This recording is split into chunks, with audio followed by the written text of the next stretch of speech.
Now, before I ask you to do something, what is it that I always do first? Give us an example. And what do I call that? Model. I model for you. That's my strong point here in teaching. It's not right for me to ask you to do something and I don't show you what it ought to look like when it's finished. Because you won't know if it's finished if you don't know what it should look like when it's finished. Is that not true? Okay.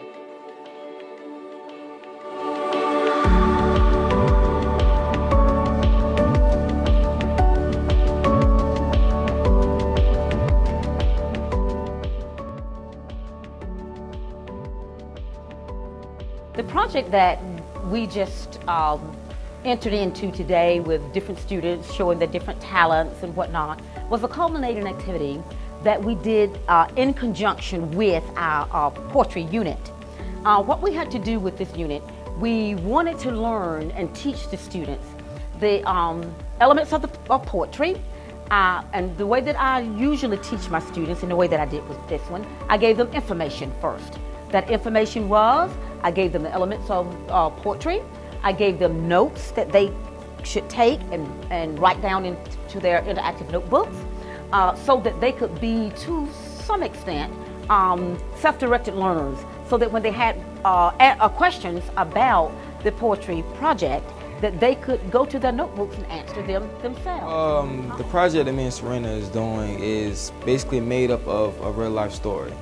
Basically on how relationship couples, they don't really tend to like their significant other go through their phone because obviously they're not being faithful. So we made up a scenario where they both were in the wrong. So the male was caught cheating, obviously, and then at the end of the poem there's a twist when the male shows her phone saying, well, who is this? It's just our time to say the truth. So no matter how hard it will fall upon you. So dear, I ask again, who is this? From my sis. That's just my cousin using this. Dear, who is this? Well, while we're on the topic, it's in my mind's eyes to ask you, dear, who is this?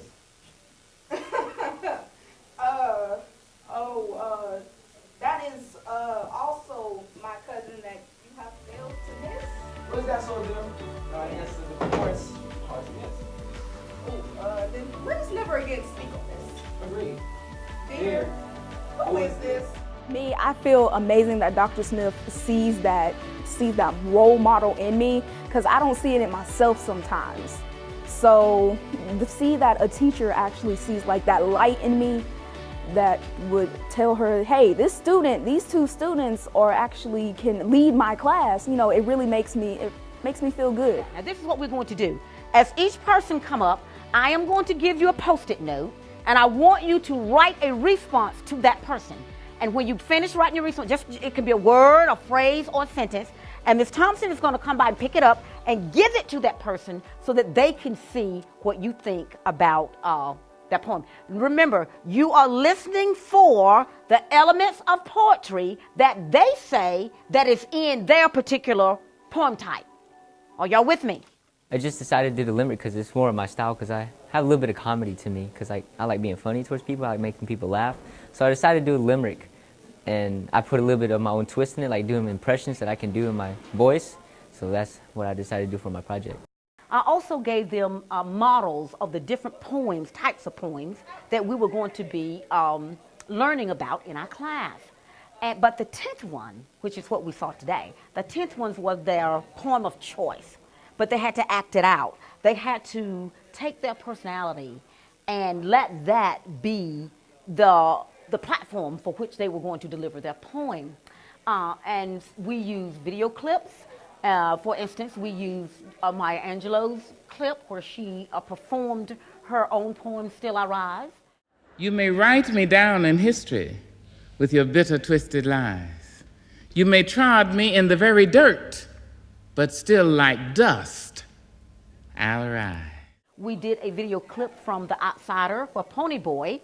Also recited the poem Nothing Gold Can Stay by Robert Frost.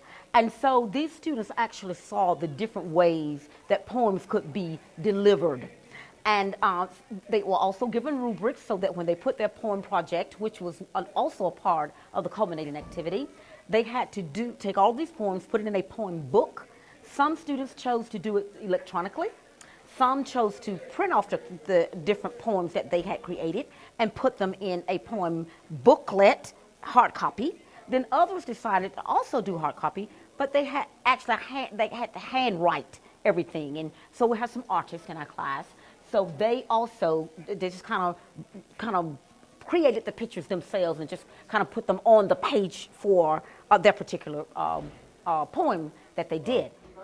See, I do music, so I put a little bit of my music into my poems. So instead of me rapping it, I can talk it just like I'm talking to you. Well, the project that me and Will decided to do together is a sort of a Shakespearean play called Dear, Who Is This? Now, the reason why we chose to do this is because, well, me and Will, ever since we figured out that we were doing poetry, we find each other to feed off each other's energy. So we thought to ourselves, hey, let's go a little bit overboard and let's, go out there a little bit and let's, do an actual play. Just Dr. Smith herself, she has really improved me as a student to make me want to achieve an academic goal higher than I already been achieving for. So I'm just trying to strive for success for her.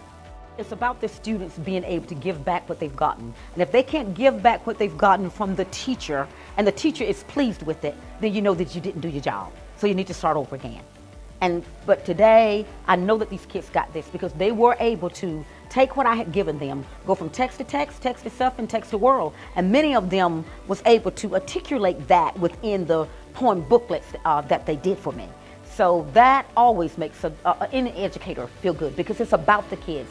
It's about them being able to, again, like I said, going from information, internalization, collaboration, application, and then like today, demonstration.